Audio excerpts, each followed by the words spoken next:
तुम्हें अपने विवाह का नाटक कुछ दिन और करना होगा। माधव को अपने प्यार के जाल में फंसना होगा और फिर तुम्हारे कहने पर माधव देवरक्षिका को बाहर निकालेगा।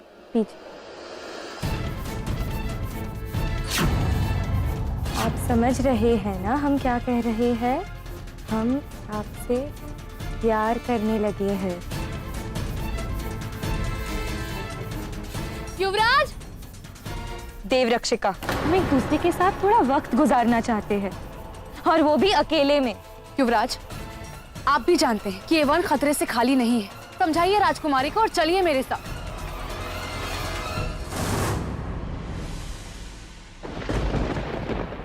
हम अपनी रक्षा खुद कर सकते हैं। आप जाइए यहां से।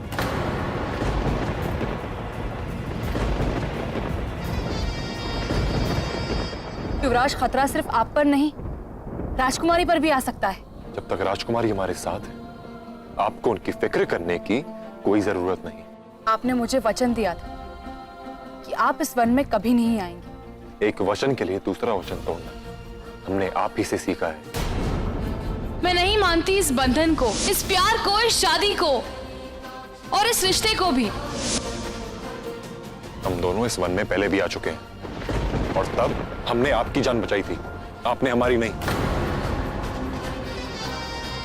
कम से कम आप तो भरोसा कीजिए कि हम अपनी जान खुद बचा सकते हैं। और वैसे भी हम और हमारी होने वाली पत्नी अकेले में कुछ वक्त बिताना चाहते हैं। आपके लिए बेहतर यही होगा कि आप हम दोनों को अकेला छोड़ दें।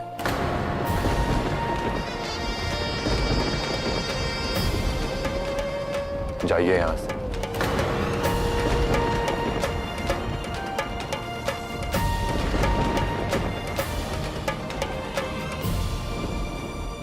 हम ये सब इसलिए कर रहे हैं क्योंकि हम देखना चाहते हैं कि तुम्हारे दिल में हमारे लिए प्यार है कि नहीं।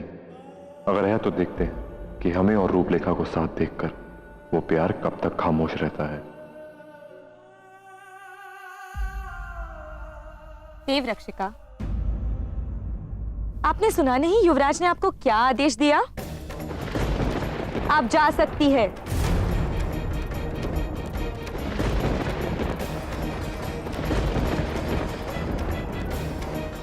जाइए।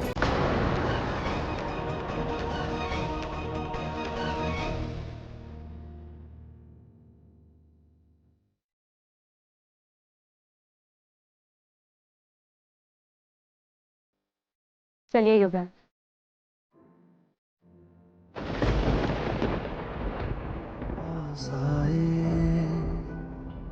दूरियां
मुझे और माधव को एक होने से नहीं रोक सकती देवरक्षिका।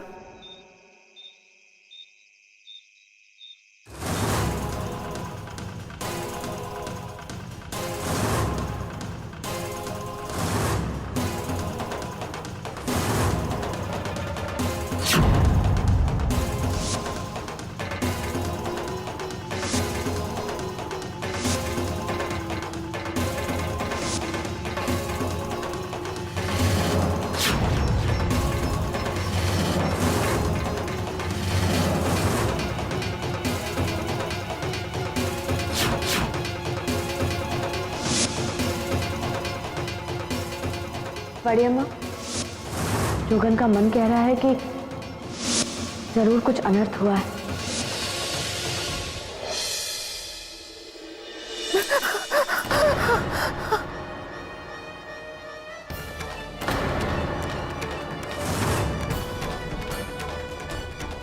नहीं, क्या हुआ बड़ी अम्मा?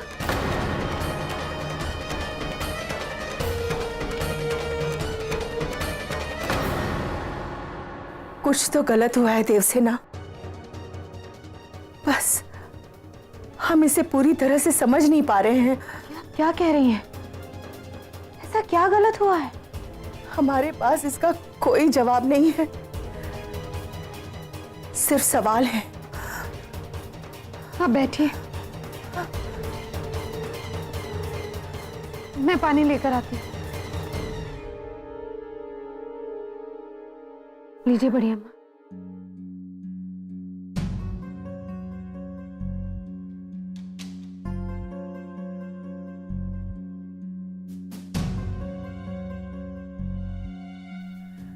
देवसेना, हमें इसी वक्त महल जाना होगा। हमें ये देखना होगा कि वहां सब सही है या नहीं। हम अभी जा रहे हैं। बड़ी अम्मा, आप बैठिए। आप इस हाल में महल कैसे जाएंगी? महल मैं जाती हूँ और देख कर आती हूँ सब कुछ ठीक है या नहीं। आप आराम कीजिए।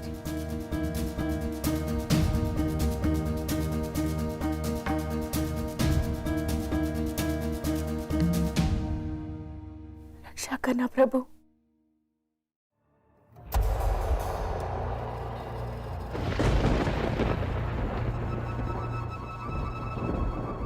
रुकिए माधव। क्या बात है युवराज, आप है तो हमारे साथ, पर आपका मन कहीं और है। नहीं रूपरेखा जी, ऐसी कोई बात नहीं। हम तो बस। आपकी जुबान कुछ और कह रही है और आपकी आंखें कुछ और। दोनों में से सच कौन कह रहा है, आप या आपकी आंखें? ऐसा कुछ नहीं है। अगर ऐसा कुछ नहीं है तो थामिए हमारा हाथ और चलिए हमारे साथ। कहाँ?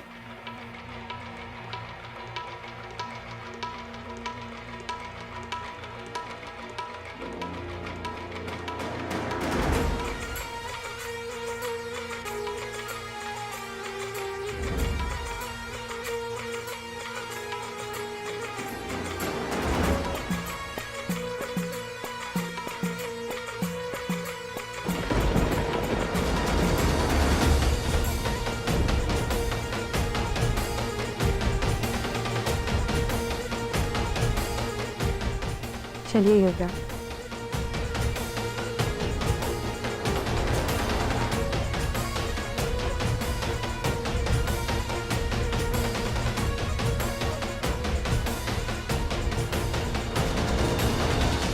क्या बात है दीवान साहब, शादी के जो इंतजाम हमने करने को कहे थे वो हो सकते हैं ना? क्षमा कीजिए महाराज, शाही खजाने में इतना धन नहीं है कि ये सारे इंतजाम हो पाए। लेकिन अगर शादी में कुछ कमी रह गई तो हमारे परिवार की क्या इज्जत रह जाए। ये शादी होगी और ठीक उसी तरह से होगी जैसे महाराज चाहते हैं, चाहे उसके लिए हमें कर्ज देना पड़े।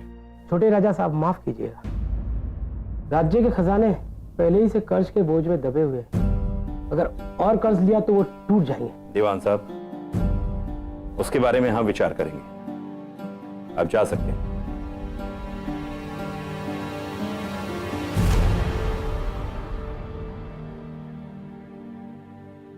शादी तो होगी और शादी धूमधाम से होगी।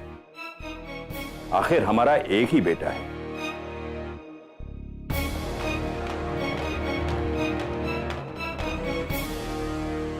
माफ कीजिएगा जेठ जी, युवराज माधव आपके इकलौते बेटे हैं, लेकिन इस परिवार में बच्चे और भी हैं। हमारा भी बेटा है, हमें उसके भविष्य के बारे में भी सोचना है। छोटी रानी। लक्ष्मण, शांत हो जाओ। छोटी रानी, हमें इस बात का एहसास है, इसीलिए युवराज का विवाह राजकुमारी रूपलेखा के साथ होना अति आवश्यक है। चित्तौड़गढ़ का राज परिवार कितना धनी है, ये तो आप अच्छी तरह जानती हैं। इस बात का क्या भरोसा है कि वो हमारा सारा कर्ज चुका ही देंगे? इसमें कोई बुरा माने या भला, लेकिन हम इकलौते बेटे पर सारी दौलत लुटाने नहीं देंगे। आप महाराज से बदतमीजी कर रही हैं छोटी रानी। अगर आज के बाद आपके इस गले से हमारे बड़े भाई के खिलाफ ऊंची आवाज निकली तो हम आपका गला दबा देंगे छोटी रानी। लक्ष्मण,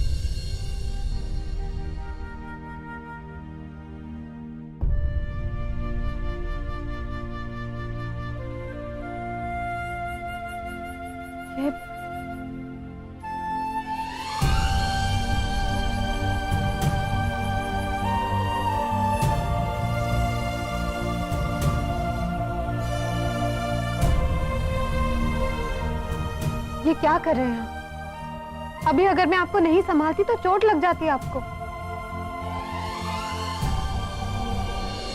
चोट तो बरसों पहले लगी थी, अब तो दर्द का एहसास भी नहीं होता देवसेना। सुनिए,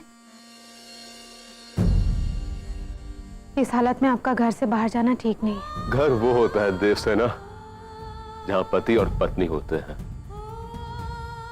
ये घर नहीं है, ये महल है। यहां पति पत्नी नहीं, राजा रानी रहे। छोटे राजा छोटी रानी, घर नहीं। आइए, आपको आपके कमरे में छोड़ देती। आप हमें किस हक से रोक रही हैं?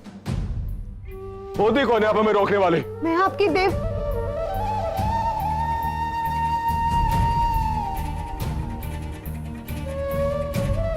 आप देव रक्षिका नहीं है देवसेना, अब आप एक साधारण लड़की हैं। सिर्फ एक साधारण लड़की। कोई वास्ता नहीं है आपका हमसे या इस महल से।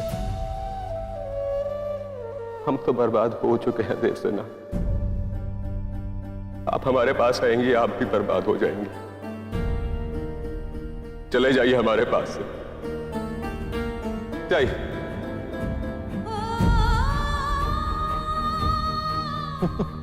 बर्बाद बर्बाद हो गए छोटे राजा, बर्बाद हो गए छोटे राजा।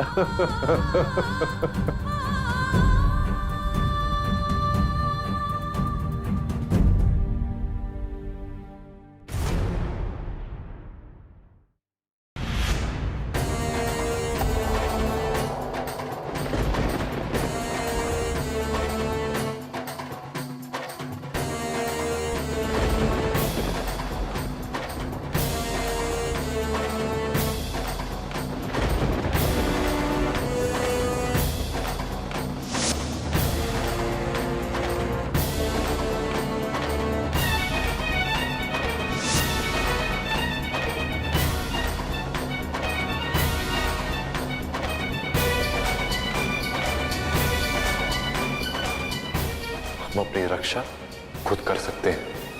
आप जाइए यहां से। माधव चाहता है कि मैं उसके साथ ना रहूं और मैं उसे छोड़कर नहीं जाना चाहती। मैं करूं तो क्या करूं?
हे भोलेनाथ, अब आप ही मुझे रास्ता बताइए। मैं करूं तो क्या करूं? युवराज ने मुझे आदेश दिया है कि मैं उन्हें छोड़कर चली जाऊं, और एक देव रक्षिका ये आदेश सुनकर नहीं रुक सकती। लेकिन एक दोस्त उन्हें अकेला छोड़कर नहीं जा सकती। मैं क्या करूं?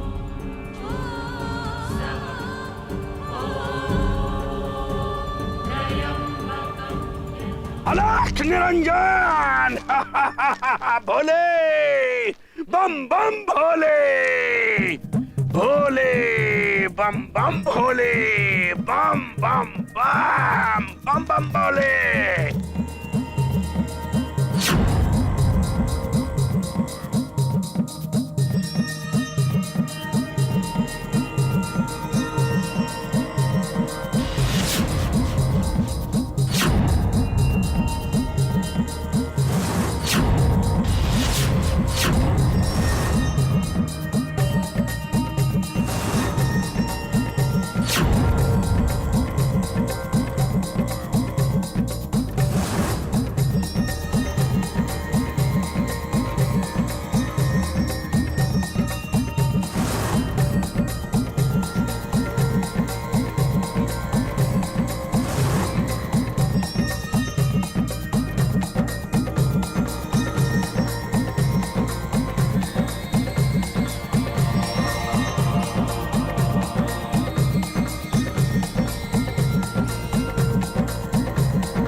फर्ज और मर्यादा, शंका बहुत है ज्यादा। तेरी सारी समस्याओं का निवारण कर भोले को मन में धारण। अलख निरंजन बम बम भोले, बम बम भोले, बम बम भोले। जय भोलेनाथ की, बम बम भोले। तेरी आंखों में जो आंसू दिख रहे हैं ना, इससे साफ जाहिर है कि तेरे मन में बहुत बड़ा तूफान चल रहा है। घबरा मत, क्योंकि अब तू भोले के शरण में है। तेरी सारी समस्याएं और तेरी सारी परेशानियां अब इस भोले को सौंप दे। आंखें बंद कर और बंद करके इनका हाथ थाम ले। मांग ले जो तुझे मांगना है, क्योंकि तेरी सारी समस्याओं का निवारण मेरा भोले करेगा। क्या ले तावीज, और इसे अपने गले में पहनना और हमेशा इसको अपने दिल के पास रखना। जब तक ये तावीज तेरे गले में रहेगा, तेरे दिल के पास, तो जो भी फैसला करेगी वो गलत नहीं होगा, क्योंकि दिल कभी गलत फैसला नहीं करता। मेरे भोले, ये ले बच्ची ले।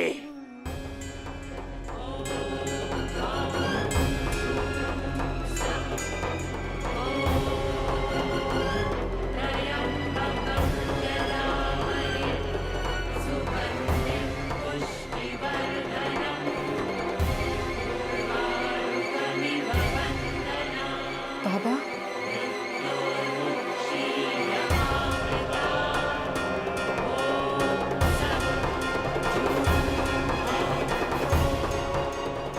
जय